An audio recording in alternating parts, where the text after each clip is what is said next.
Hey guys, how y'all doing? I need your help. I need your input is what I need. Mama wants to plan a camping trip. September, October.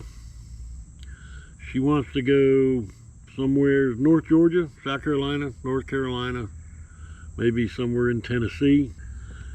She wants to primitive camp. She would like to find a state park on the water somewhere so I can fish. And we're going to, like I said, primitive camp for about a week.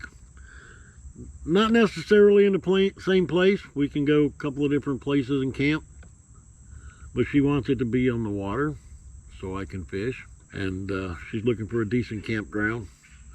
Possibly a state park. I don't know. She looked at Santee State Park. She's not impressed with it.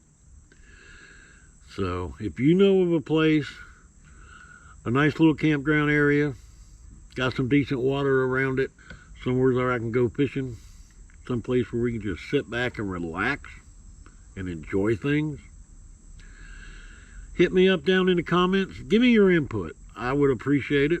I know Mama would appreciate it. And I thank you. Y'all take care. Tight lines to you. We'll see you next time from the water.